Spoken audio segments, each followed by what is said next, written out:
Hi everybody, and this is our Sunday morning message at the end of November. This is our last week in lockdown, and we're looking forward to seeing everybody back at church next week. It's been a long haul, it's not been easy, it's been frustrating for all of us, including ourselves, and we understand how many of you feel, but we're looking forward to seeing everybody together again in the church building next week. And I've been reading some scriptures which have really encouraged my heart this week, and I want to bring that encouragement to you because I know some of you have been dealing with difficult situations and stressful situations even this week. And I just want to bring a word of encouragement because I know that it's easy when this thing's been going on for so long. It's easy even to begin to drag our feet or to get so frustrated or even irritated with the fact that it keeps on going on. And it's difficult sometimes just to keep your spirit up and to keep yourself encouraged. I know some of you have started to get my book through the post. You've ordered it from lulu.com, and I'm very glad you've done that, and I'm sure that will bring a source of encouragement to those of you that are reading it. It'll be a great blessing to you. But the passage I want to read actually refers to ancient Israel. It's from the book of the prophet Ezekiel in chapter 36. And there was a time in Israel's history where Israel was far from the Lord, and they were actually suffering judgment. God had uprooted them and removed them from their land and taken them to Babylon into exile, and they were in exile for a good 70 years, a couple of generations. And the land of Israel lay desolate, it was unfarmed, it wasn't looked after, it wasn't being fruitful, and so on. And it looked as though the purposes of God for Israel had come crashing to an end, as though there couldn't be any resurrection from this seeming spiritual death that had engulfed them as a nation. And everything to the human eye looked really, really negative, really, really down, as though nothing good could ever happen to them.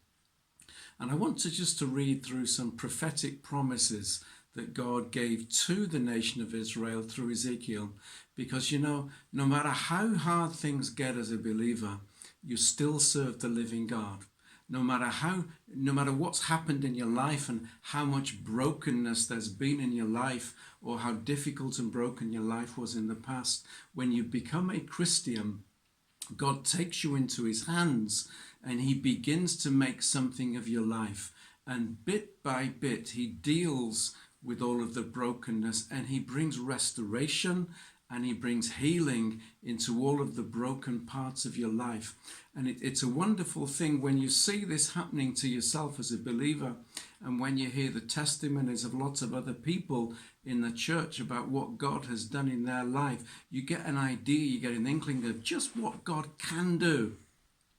And it's that what God can do that we have to keep our minds and our eyes fixed on all the time, even in the difficult times, because even though things may be difficult and frustrating for you, yet at the same time, God is still the living God.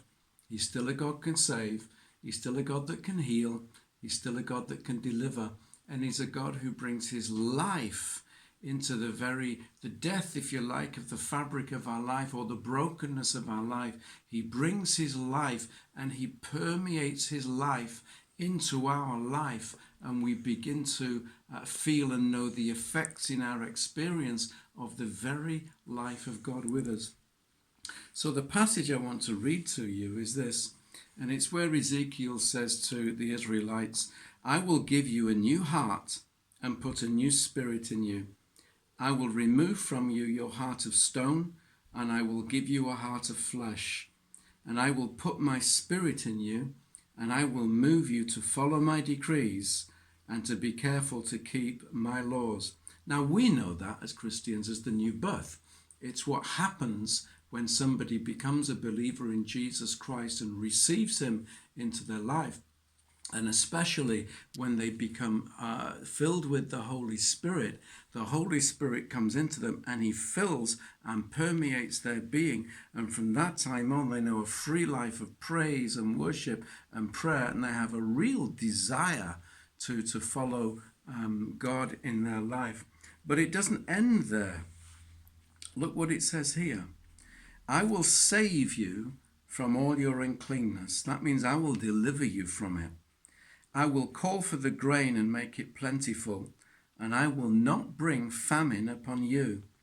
I will increase the fruit of the trees and the crops of the field, so that you will no longer suffer disgrace amongst the nations because of famine. And he goes on a little bit further and he says, on the day that I cleanse you from all your sins, I will resettle your towns and the ruins will be rebuilt. The desolate land will be cultivated instead of lying desolate in the sight of all who pass by. They will say, this land that was laid waste has become like the Garden of Eden. The cities that were lying in ruins, desolate and destroyed, are now fortified and inhabited. Then the nations around you that remain will know that I, the Lord, have rebuilt what was destroyed and have replanted what was desolate. I, the Lord, have spoken, and I will do it. And those are wonderful promises to the Israelites.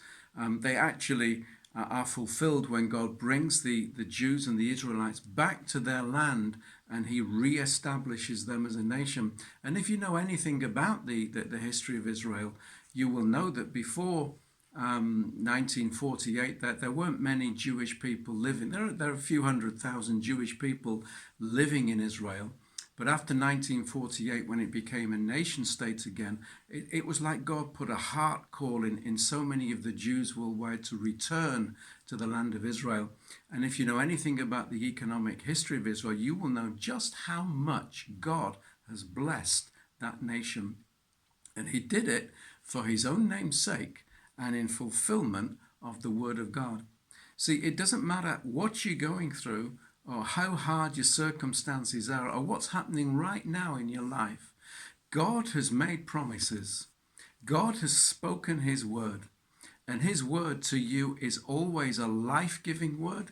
It's a word of deliverance. It's a word of freedom. It's a word of salvation. It's a word of healing.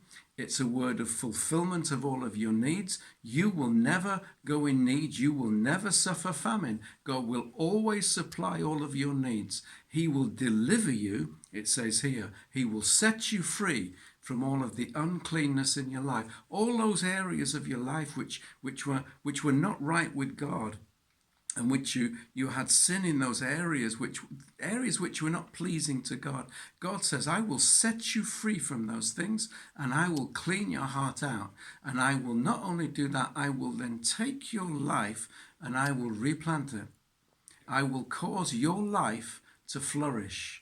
I will cause the crops and the fruit, take it to be the parallel of the fruit of the Holy Spirit. I will cause the fruit of the Holy Spirit to grow in your character and in your spiritual life so that your life begins to demonstrate the life of the kingdom of God. So from the top of your head to the sole of your feet, and as somebody once said, all the way around and all the way through your life, the blessing and the salvation of God, the restoration power of God is upon you. It will be in you and it will continue to function and to work in your life so that your life becomes so that you become a person that reflects the fullness of the life of God in you. And then people around you can see, they can observe. They can see the change that's happening in your life, and they know that what has happened in your life has been done by God because they knew you as you were, but they see you and they observe you and they hear you as you are now. A life that has been planted in the Word of God, a life that is filled with the Holy Spirit, a life that is a life of praise and worship and desire for the things of God, and a life that is going through the all-round transformation of the kingdom of God. And like it says here that the nations would say of Israel, this land that was laid waste has become like the Garden of Eden. That's prophetic of your life. The Garden of Eden, the place of perfection where everything was perfect and the life of God permeated the place. that beauty and that blessing will be yours in your own life. So this week, trust God, walk with God. Whatever you're going through, look to God. Base yourself on the promises of the Word of God. Stand on them. Claim them for yourself. Proclaim them in prayer over yourself, and you will see, as you trust God and walk with Him, that the fullness of His blessing continues to restore you, continues to work in your life, and continues to fulfill this purpose of the blessing of God and the salvation of God in your life. In Jesus' name, amen. Father, I pray in Jesus' name that you will bless everybody that's hearing this message today. Father, everybody that's going through a hard time or difficult circumstances. Father, perhaps a person that still struggles with issues from the past in their heart. Father, in Jesus' name, I pray that your restoring power, Lord, like you said through Joel, I will restore unto you the years which the locust has eaten. Father, save and restore and continue to build up and make your people whole in every way. In Jesus' name, amen.